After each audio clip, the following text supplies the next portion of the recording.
We're going to be in the book of Revelation today, in chapter 12. Man, Matt Downing was going to read for us today, but didn't work out. But it's been a great passage for Matt. I'm going to do my best Matt Downing impersonation, but it's going to fall way short. So, Revelation chapter 12, we're going to read the whole chapter, verses 1 through 17. And a great sign appeared in heaven, a woman clothed with the sun, with the moon under her feet, and on her head a crown of 12 stars. She was pregnant and was crying out in birth pains and the agony of giving birth. And then another sign appeared in heaven. Behold, a great red dragon. You hear how Matt would say that, right? With 7 heads and 10 horns, and on his head 7 diadems. His tail swept down a third of the stars of heaven and cast them to the earth. And the dragon stood before the woman who was about to give birth, so that when she bore her child, he might devour it. She gave birth to a male child, one who is to rule all the nations with a rod of iron. But her child was caught up to God and to his throne. And the woman fled into the wilderness, where she has a place prepared by God in which she is to be nourished for 1,260 days. Now war arose in heaven, Michael and his angels fighting against the dragon, and the dragon and his angels fought back. But he was defeated, and there was no longer any place for them in heaven.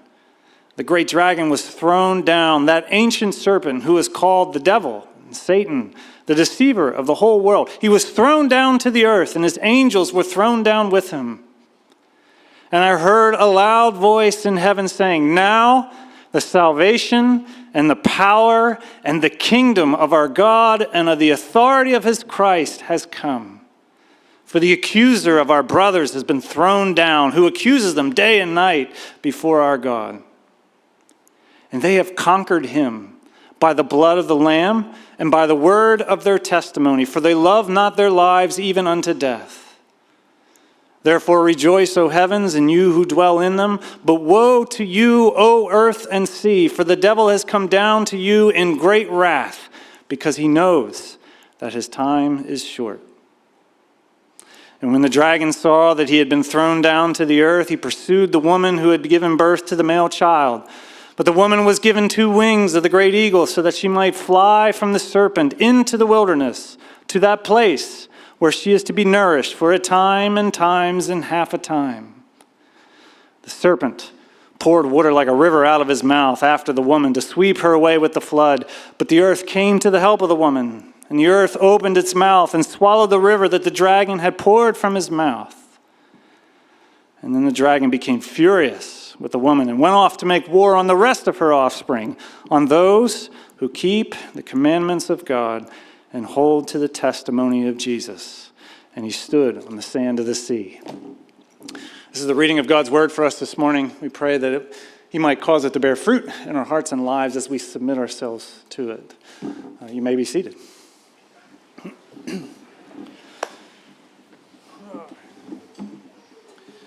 So I had 3 potential ways I was going to open this sermon. I think the opening intro I gave in my sermon outline to the small group leaders and such was to talk about Nick Foles and the classic underdog story. Nick Foles, because I had it on my mind, he retired as an Eagle and was honored and celebrated on Monday night. And anyway, so I was going to talk about classic underdogs and what happens to underdogs. You can, you small group leaders, you can discard that. We're not going down that route. I thought about possibly talking about the evil empire of Apple and how us Android users, the last remaining holdouts, right, to our Android phones, are constantly mocked and constantly persecuted and constantly ostracized by my own grace group, mind you, constantly coming at me because I have dared to hold on to an Apple. And even if my Apple was to fall apart or to burn a hole in my pocket and someone was offering me a free iPhone, I would be the last great dissident to the empire and hold out to my... You can see I get a little worked up about that. Too worked up. It's too emotional. I can't go there. So that's not going to be our intro this morning. What's left? I don't know if I slept not so well last night or if I banged my head or whatever, but I'm going this route. Did you all watch the debate 2 weeks ago? don't know if there's a collective groan or so. Oh, he went there. Why did you go there? Let's go back to the Apple phone. Well, someday. I'm saving that one for a more opportune passage. Don't worry, I'm not getting too involved in the nitty-gritty of the debate. I don't know whatever night that was. I was like, I'll turn it on. I'll watch, for entertainment purposes, right? This should be amusing and entertaining. So I went out. It was an evening. I went out, sat on the back porch, which is kind of like my happy place on nice, cool evenings. Just sit out there, put it up on my phone. Only got through like 15, 20 minutes of it. Just couldn't do it. The blood pressure was going way higher than it ever should. So like, this is not worth it. Right? But one thing I noticed very clearly, and maybe you noticed this as well too, nobody has any interest in actually answering any of the questions that are being posed to them. Did you pick that up? Didn't matter who it was. How are you going to address this? What's your policy for dealing with this issue, or how are you going to go at this, or whatever? And at best, we got people saying, well, this is what should we want to see, and this is what, if you vote for me, will happen. Not answering how that's going to happen, right, mind you. But at worst, and what was way more prevalent was, and you know how this goes, this is pretty much the whole political dialogue these days, is, well, forget what I'm going to do, but I tell you this, if you vote for the other person, it's going to go far worse for you, right? The whole name of the game is to stoke your fears, right? Forget my policy or how I'm going to go about solving it, but let me tell you what happens if you vote for the other person, right? You're going to lose your country, or you're going to lose this democratic system that we've held dear for so long. Or if you are a woman who's pregnant, well, you're going to bleed out in the back of a car in some parking lot somewhere. Or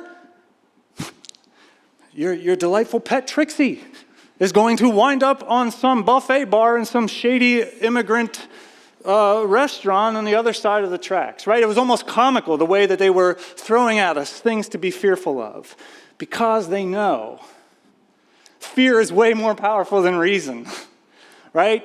And if I can get you to be mortally afraid of the other side, I can get you to compromise with reason. I don't have to tell you what my plan is because I've got you with the fear. Or I can get you to compromise maybe with your values and your good moral ideals and all these things, right? And maybe get you to align with somebody that you might otherwise not want to align, but I just can't go the other way or whatever, right? You know how this goes. That's the extent of it. I'm not going any deeper than that politically here this morning. Probably already got people all riled up. That's okay. I'm a little riled up myself for some reason. Here's what we're doing today. We're in a little series here that we like to do sometimes in the fall as we're getting back into the swing of things as a church, and all of our programs, that lay dormant over the summer are kicking back up and all that sort of stuff. Like sometimes we just like to take these first couple weeks of September and October and just kind of talk about, remember who we are as a church and what it means to be Grace Church, what it means to be the church of Jesus. We're only taking a few weeks on it. And so you could say that maybe the theme for today is, that as a church, there are things that we should be deeply concerned about. Dare we say even things that may poke at our fears, rightfully so. It's not, inflation, border crises, all these sort of things. It's something much deeper than that. It's something much greater than that. It's something that lurks in the shadows and just wields those things in ever slight and yet brilliant ways to knock us off track. We said last week that, the theme of last week, if you remember it, we said, we want Grace Church to be a bunch of weak Christians. And what we meant by that is a church that is not all high and mighty on its pride and self-sufficiency and strength, but is humble and understands that we are still weak and we still suffer with the wretched effects of the curse, so that at every turn we are throwing ourselves at the mercy of Christ, pleading, begging for his grace and his strength. And maybe you could say today, the theme of today is that, we hope that Grace Church will be I'm going to use this term carefully, a fighting church.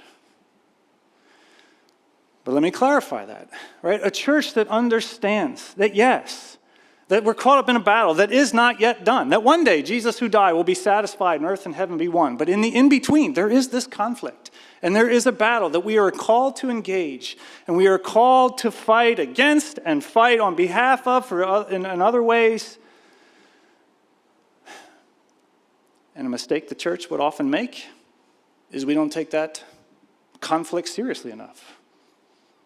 We have made such peaceful existences for ourselves that we aren't mindful of this conflict that rages around the church. And that would be one mistake. The other mistake would be that we see that conflict and we engage the fight and we start to fight, but we use the wrong weapons. We use the weapons of the world around us. We use the weapons of the systems and the cultures and the worlds and the empires and the way that they go at conflict. Right? And by doing that, we get knocked off the pathway of following the king, how he would lead. Right? So I'm hoping that we will be a church that engages the conflict, that fights, but does it in the manner of the king. The king who, in his most decisive victory, strung himself up on a cross. Right? But that's jumping ahead of the game. Let's back it up. I don't know if this was a wise call either, but we're using the book of Revelation to play this out. Partly because, for me, as I think about the church and what the church is and what the church is called to and how the church should live in the present age, maybe the book of Ephesians and then Revelation have been the books that have taught me the most about what it means to be the church and how to live as the church in the present age. So that's partly why I was drawn to this passage. But also I would say, too, that this is the aim of the book of Revelation. Sometimes, we spent, 2 years ago, we worked through the book of Revelation. I'm not going to recap all of that, but you'll remember we talked about how, one of the big problems in handling the book of Revelation is that somewhere along recent history, in the lines of recent history, we've somehow gotten this weird notion that the book of Revelation is all about what is yet to come. It's not what the book of Revelation is for. The book of Revelation was written to churches in the first century that were suffering at the hands of the Roman Empire, right? Because they had aligned themselves with Jesus and had given their ultimate allegiance to his kingdom. Well, now they're being ostracized from their communities. Now they're having hard times finding employment. Now they're perhaps being imprisoned or separated from their families or even suffering death because they won't bow the knee to the system of the empire all around them. And so the book of Revelation is meant to sort of like pull back the curtain, help them understand why this is happening. Right? If I was part of that church, I might have a whole lot of questions. Good gracious, did I choose the wrong side in this conflict? Like, I thought I was aligning myself with the true king, but now all I'm facing is suffering and hardship and persecution as a result. Did I choose the wrong side? Well, the book of Revelation wants to pull back the curtain and say, no, you didn't choose the wrong side. The king is squarely seated on the throne, but there's this enemy that rages and who is royally ticked off and is turning all that rage towards the church and is wielding whatever he can, the systems of the world, all against the church. The other question, the other threat facing the early church was compromise. Right? That was the thing that was always dangled in front of the church. If I just play nice with Rome, with the pagan worship and the pagan idolatry of Rome, if I just go and I just burn a little incense or I bow the knee to this god of this city or whatever, I can get back in my trade union, I can get my job back, or I could do this, right? And so the book of Revelation is also this call. See the glory of the enthroned Lamb and follow him. He's got you. Don't compromise. Engage the conflict. Engage the struggle. Engage the fight in the right way. Okay? Revelation 12, for whatever, kind of brings it all together and kind of lays this out in a really neat way. Oh, the other thing about the book of Revelation, quite literally, Revelation in Greek means apocalypto, which means to reveal. And apocalyptic literature reveals truth and ideas through very symbolic, graphic, visual ways, right? It's not a letter like that Paul would write to the church that's just very rote and says, here's the way it is, here's what you do, boom. Or it's not like a gospel that is a retelling, or like a book of Acts, is a retelling of the history. Instead, it gives us truth and reality through very vivid, visual, and symbolic pictures. All right, so if you're someone who likes abstract art or abstract literature, creative fiction, like Flannery O'Connor or something, yeah, you'll do fine in the book of Revelation. If you're a more linear, logical engineer type, sorry, all the engineers, well, Revelation might be a little bit more difficult. But anyway, just keep in mind, lots of signs and symbols. In fact, that's how our passage starts. A great sign or symbol appeared in heaven. A woman clothed with the sun and moon under her feet. Man, there's so many rich images here that I'm not even going to be able to touch on. I'm going to stay in a high level. She was pregnant, crying out in the birth pains and the agony of giving birth. And another sign appeared in heaven. Right? A great red dragon with the 7 heads and 10 horns.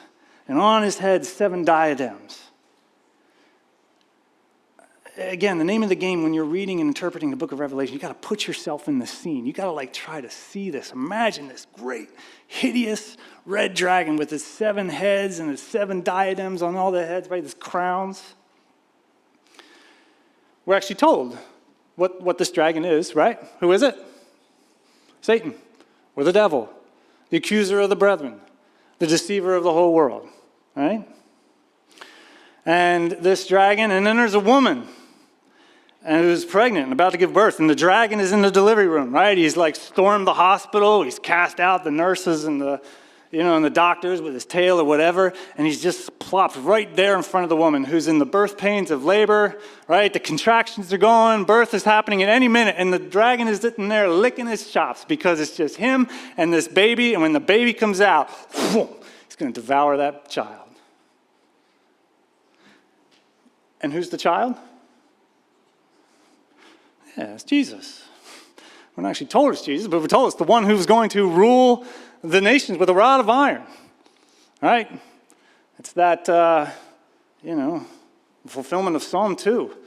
Today I've begotten you, you are my son. Ask of me and I'll make the nations your inheritance, the ends of the earth your possession, and you will rule them with a rod of iron.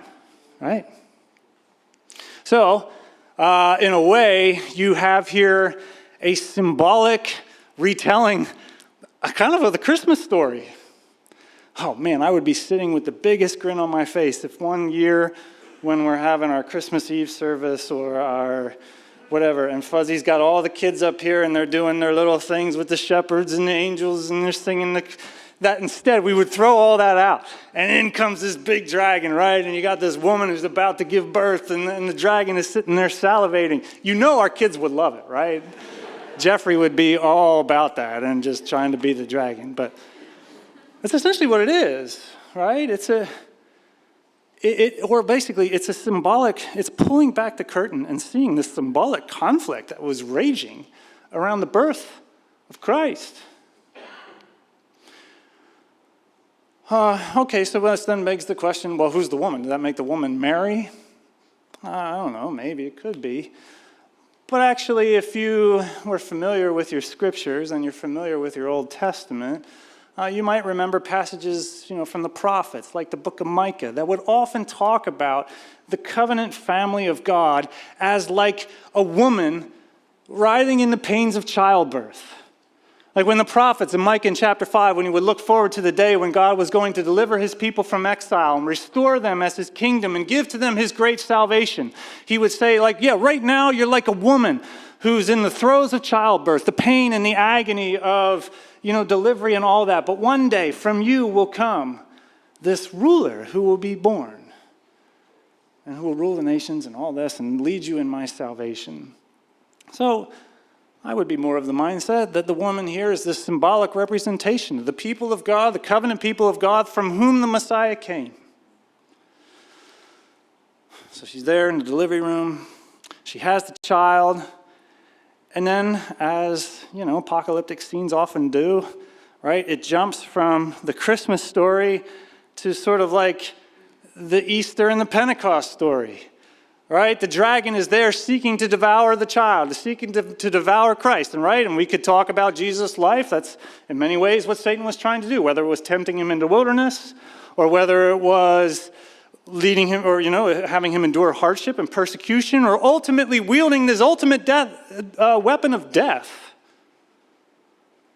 All right, but what happens?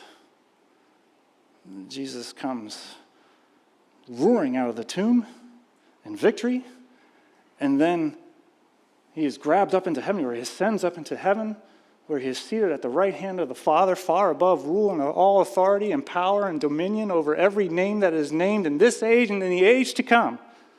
All right? He has been put as head over all things for the sake of the church. So this is all Ephesians 1 now. All right, so we're moving from this scene where he's seeking to devour this anointed Messiah, and yet the Messiah is, we go right to his ascension. He ascends to the right hand of the Father. He's enthroned as king, and now what happens? War breaks out. You guys read Lord of the Rings? Watch the movies? That counts. Right, you come to the end, the Return of the King, the last book, and you have the armies of Middle-earth that are gathered in the fields of Gondor, or actually they're gathered in the fortified city of Gondor that's on the hillside, right? And they're there and they're hiding, well, not hiding, but they're staying under cover and protection of the walls in the city until the king comes, until Aragorn comes back from his journey through the land of dead. There's a lot of biblical symbolism here. And he comes back to lead the armies in battle against the armies of Mordor. Right? And when the king comes, he rallies the troops, he gives his speech, and goes running out in front of them, and they go into battle right there on the plains of Gondor. Right? That's the picture I have in mind here, where, as the king is enthroned at the right hand of the Father, now comes the battle. Now the armies of heaven and the armies of the dragon, they clash. Under the general Michael leading heaven's armies. And the dragon and his band of resistors, whatever, lose in dramatic fashion, right? You can imagine, it says he was cast out of heaven, right? You can imagine Michael grabbing the tail, swinging around, thrusting him out of heaven down to the earth. And then comes this really powerful line, right? It's in verse 10. And I heard a loud voice in heaven saying, "Now the salvation and the power and the kingdom of our God and the authority of his Christ has come, for the accuser of our brothers has been thrown down, who accuses them day and night before our God." Man, such a potent line. Now has the kingdom and the power and the authority and the salvation of our Christ come. Yes, we look forward to a day when that kingdom comes in consummation, in fullness, right? And we can sing like with the hymn writer, "Mid toil and tribulation and tumult of her war, she waits." Why am I blanking on all these hymns today? "Mid toil and tribulation and tumult of her war, she waits the consummation of peace forevermore." Right? Talking about the church. Yes, we wait for that glorious fulfillment in the fullest sense of the kingdom, but that doesn't mean that the kingdom is not here. The kingdom has not begun now. Right? With the casting, with the enthronement and the ascension of Christ, with the casting out of Satan and the hordes of hell, the kingdom has begun. The salvation has come. Right? Or as Jesus says to his disciples after his resurrection, "Now all power, all authority under heaven and earth belongs to me. Therefore, let's get out there and plunder what used to be the kingdom of the dragon and bring them in to the kingdom, to my kingdom." Right? And that's our calling. That's our job. We'll get there in a second. Don't miss as well, too. Man, the significance of the dragon no longer having any standing in the courtroom of heaven. Right? This dragon who up to this point was the accuser of the brethren and who would accuse them, the text says, day and night before our God. He is thrown down. He is cast out. And now because the blood of the Lamb has purified sinners and because the accuser has been cast down, now the salvation of God and of his Christ has fully come. If you ask the question, this is putting in a plug for our Wednesday night theology discussion group that meets at 8:30 upstairs. If you ask the question, well, what in the world was Satan doing in the courts of heaven all this time making agony? Why is God letting him in there? Well, if you want to know the deeper answer to that question, come to our theology discussion group where we are reading The Unseen Realm by Michael Heiser. It's a great book that traces that theme throughout the scriptures. But today, maybe I would just point you to the book of Zechariah. Another sort of prophetic, somewhat apocalyptic book. And it has this vision of Joshua, the great high priest of Israel. Right? And what does the priest do? He represents the people before God and also God to the people. Well, Joshua is standing in the courtroom of heaven. He's in the most holy place in all the cosmos, in all of creation. And the problem is, he's in dirty clothes. He's in the holy place where, man, you don't bring any dirt into there, but he's covered in dirt. And actually, that's not the biggest problem. Who else is there in Zechariah 3? Satan, the accuser, right? He's standing there, almost giddy, right? You can imagine, this is too easy. You want me to stand here and I don't even have to say anything. Look at what he's wearing, right? And again, don't miss the symbolic. He's there as the representative of the people. It's as if all the people of God were standing before the courtroom of heaven, dressed in dirty clothes. And there's the accuser. Really? These are the people you love? Really? You're going to let them into your presence? Really? You're going to bestow upon them your kingdom and yourself? You can't do that. You're a holy God. You know this. And what happens in Zechariah 3? God has to rebuke Satan, get him away from his presence. It's a prophetic. It's looking forward to that day when the accuser will not be there any longer. And that God can fully just finally rejoice over his people. The beautiful pictures of salvation in Zechariah 3. Well, here's the fulfillment of it.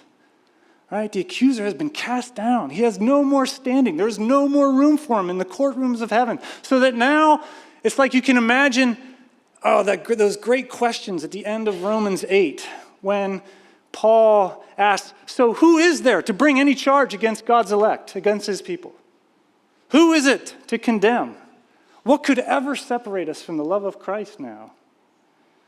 Right? I love to imagine myself in the heavenly courtroom and those questions being called out from the throne. All right, who is there to condemn or bring any charge against God's elect? It's just crickets, because the accuser's been cast out. Who is there to bring any charge? Who is there to condemn? Nothing. What could ever separate us from the love of Christ? Nothing anymore. Right, such a beautiful picture. And I'd love to just camp out there, right? For any of you who feel the accusation of the accuser, who feel the shame, right? Who feel, who imagine Satan standing before the Father and saying, really, those people, that Grace Church down there, do I need to tell you how many times they screw up and failed miserably this past week? Do I need to tell you about so-and-so who lashed out in anger, who gave into pride and lust or whatever? Really, this is the people you're going to bestow your salvation upon? You're going to dwell in their midst? No more. With the ascension of Christ, the accuser's cast out. And the salvation and the kingdom and the authority of the Christ has come. Oh, we got to keep going. There's so much in here. Someday, I'm going to take a month and preach through Revelation 12. But not today. We got to keep going. So where does he go? He goes now, as he's cast out of heaven, now that he knows his time is short, the text says, he is full of rage. He is royally ticked off. And with whatever time he has left, he is going to rage and he's going to go at this battle and this conflict with as much vehemence as he possibly can. The image that always comes to mind for me, the first time you young people probably you won't have any recollection of this, but for me, the first image of war that I can remember when I was a kid, I think it was a teenager, was when we were going into Kuwait. And this is the Gulf War under George H.W. Bush, right? And we were going into Kuwait. We wanted to liberate them from Iraq, and Saddam Hussein had gone in to take control of Kuwait and the oil fields or whatever. And so we went in to push back the invaders and get them out. And it was relatively quick and relatively painless, I guess, as far as wars go. Saddam Hussein was driven back, but do you remember what he did in his fits of rage? Yeah, he set the fires to all the oil wells that were out in the fields of Kuwait. And so the images that lingered for months after technically the war was over was just these burning oil wells and the plumes of smoke and the soldiers who were having to risk ongoing health issues to come and shut off these burning oil wells, right? And all of his rage and his poor sportsmanship, if we want to call it that, or losing in this conflict, he's not going out without unleashing vengeance. That's the dragon. He suffered defeat. He's been cast out of heaven, but just ticks him off all the more. And he turns his rage towards the woman and all of her offspring, the covenant family of God, the people of God, right? And what do we hear about this woman? That she is whisked away on eagle's wings to a place that has been prepared for her in the wilderness. Okay, really important, really significant, that place. Right, we've got symbolic characters, we've got symbolic action, we've got symbolic places, right? But it's significant. We can put our mind around this, right? What is the wilderness? It's a place where comforts and securities are stripped away. The amenities of life are kind of gone, right? So there's threats and there's dangers lurking in the hills and every which way. Okay, but we're not just taken to the wilderness. We're taken to a place prepared by God for her in the wilderness. Man, if I had time, I would show you from like Exodus 19 and 20 and other places where this whole image of being, there's so much rich Old Testament imagery, but that idea of place prepared for her, that's almost like, think temple or tabernacle, even better, right? A place in the wilderness where God is present to guide, to lead, to protect, to give provision and care, right? So on the one hand, it's a place where everything, all worldly comforts, all worldly security, and all that is stripped away. But on the other hand, it's the place prepared for his people, where he is present to guide, to lead, to care for, to protect, and to provide. All right, you see that? Again, think the Old Testament, and the tabernacle that went with Israel throughout the wilderness, and that was literally in the center of the camp, right? Israel was told to put the tabernacle in the very center, right? So they centered their whole life, they centered their whole worship, they followed and went, according to the presence of God with them. That was their everything in this hostile place. That's the picture. One last symbol. And this is important because you could say, okay, so the name of the game here for the church in the present age is to hide out. It's to do what the ancient, thieves and robbers in the ancient world would do. They would go into the wilderness to sort of hide from the authorities. So is that the picture here? We just go into the wilderness and hide out, and we ride out the storm until the kingdom is fully consummated? Well, no. Remember, God was always on the move through the wilderness, and the same for us. We are called to follow the Lamb wherever he goes. That's another Revelation image. We follow the King through the wilderness. But then there's this other symbol, this 1,260 days. For the sake of time, I'd love to just move past it, but it's so significant. And here again, it's a symbol. When it comes to the book of Revelation, we're all too willing to acknowledge symbolic characters, symbolic actions, symbolic places, but oftentimes when we see time references, we somehow think that, well, that's just very literal. But it's not. It's a symbol. It's a sign that means something. And so the question is, well, what in the world does 1,260 days mean? And if we try to answer that ourselves, we might try to do some funny math with that or whatever. It's a much easier way to go about this. Just go, if we can, Ask the original audience, the original recipients of the book, hey, help me out here. Does 1260 days mean anything to you people? Obviously, we can't do that, but I'm pretty sure I know what the answer is. I'm sure they would say, yeah, 1260 days, or 42 months, or 3.5 years, or times time and half a time. Yeah, that means something.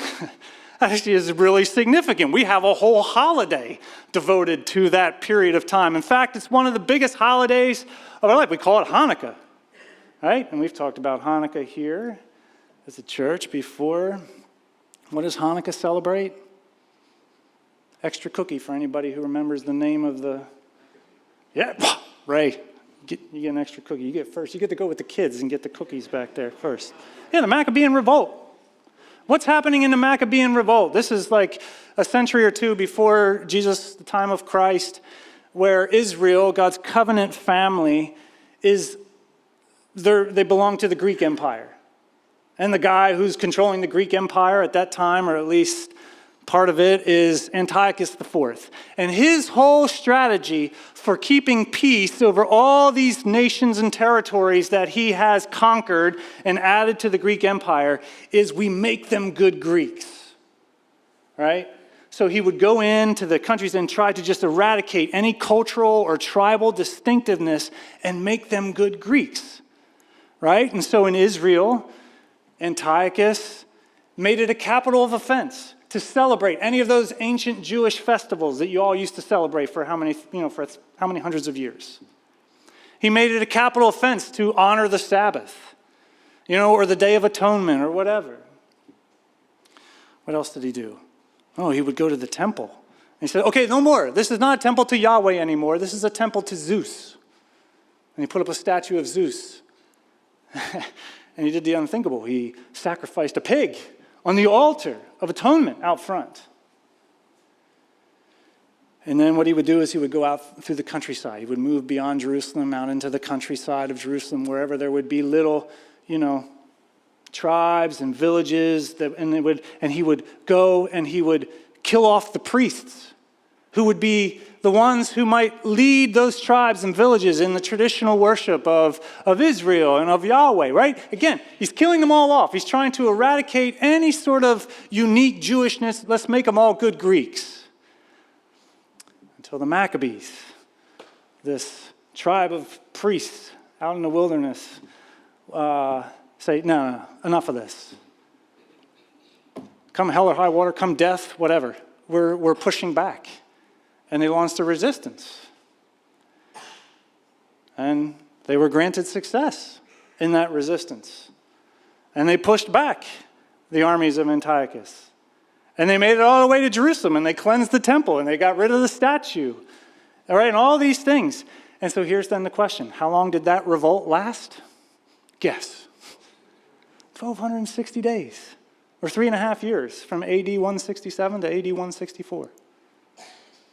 Times time and half a time.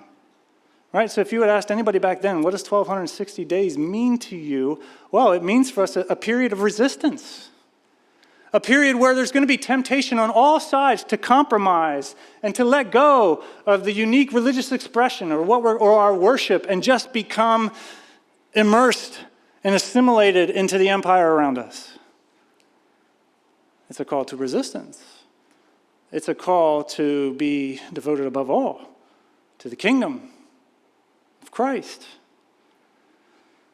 to follow her purpose and to not to yield and not to blend in, to not to compromise. Right? Do you see it? Man. All right, we got to sum it up. Here's the picture, right? In between the enthronement of Jesus and the full consummation of that kingdom, conflict. The church has this enemy who is raging, who is royally ticked off that his time is cut short. And he's wielding it against the church. And he's doing everything that he can. Well, he knows he can't snuff out the church, right? Because the church has been claimed by the king, and the king is squarely on the throne. Right? So what he's trying to do is to try to knock the church off course, to keep her from following the Lamb wherever he will go, to get her to assimilate to the kingdoms around, to snuff out her witness, her light. All right, that's another major theme throughout the book of Revelation. And what is the dragon trying to do? To snuff out the light, the witness, the kingdom devotion of the church.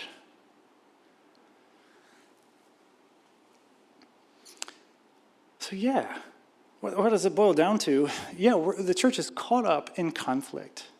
And the church is caught up in things that rightly ought to stoke our fears in a certain way, or at least our respect and our reverence in a certain way. Okay, but again, it's not inflation or migrant issues, or whatever. It's something much more sinister that's lurking in the shadows. And it's just using those things to stoke your unholy fears so that he can knock you off course, to get you to play by the empire's games or whatever as you go about your life. Or maybe he's lurking in the shadows of, not so much fear as he is maybe lurking in the shadows of wealth, and prosperity, and power, comfort and security, pleasure, peace.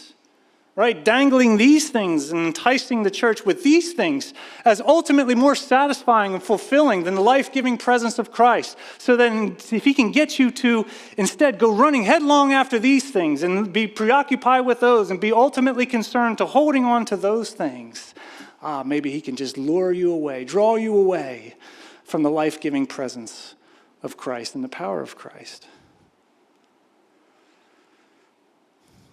Or maybe he wants to be that accuser and come to you, or send whatever, to come to you and take that little screw up from this past week, or your failures, or maybe not just past week, but the whole catalog of screw-ups, and just embed them deep into your mind in such a haunting way that you are overwhelmed by shame and guilt, and ultimately so that you essentially throw in the towel. And, right, because that's what shame does. That's what guilt does, right? It paralyzes us. Again, he wants to sort of focus the gaze on our failures instead of the victory of Christ, right? And anyway, the point is, the church is called to task. We are called, right, to be the agents, the subversive agents of that kingdom, who claim, no, there's a new king on the throne. And life, ultimately, in the here and now, all throughout eternity, is about getting in on this kingdom, of yielding yourself to the king and receiving his authority, receiving his salvation, right? And it's the call of the church to be, the vessels and the instruments, the ones who go out throughout all the nations of the world and plunder the old kingdoms of the dragon and bring them into the kingdom of Christ. And this dragon is doing everything he can to knock us off course, squelch our light. So real quickly, we got to close this thing up. Again, you can see why I could just talk about Revelation 12 all day. So what does that mean for us as a church? I'm hoping that we'll be a fighting church, right, that engages that battle in the right way. And then here's just 3 closing images I'll give to you of what a kind of church that I think we're striving for to always be. And one would be, I would say, a band of brothers. We're a band of brothers and sisters, right? Who understand that, yes, we are caught up in a conflict. The battle is not done. And though the wrong seems off so strong, yet he is the ruler yet, right? So we're called into that battle, but we're called to take it seriously, and we're called to do it as a band of brothers and sisters, as a church together, right? Dare we not make the mortal mistake of thinking that I can go at that conflict, and I can go at my mission, and I can go against all that rages against me by myself in some solitary capacity. I'm hoping that the church will always be this band of brothers and sisters that goes at our mission together and our calling, having one another's backs, using the gifts that the Spirit of Christ has endowed us with to strengthen, to encourage, and to equip one another so that we are good and faithful in the conflict. That's the first one. Second one, I hope that we'll be apocalyptic. And what do I mean by that? Is I hope that the church will always be this, entity that pulls back the curtain and helps us to see together, the deeper spiritual realities between the conflicts that we face, right?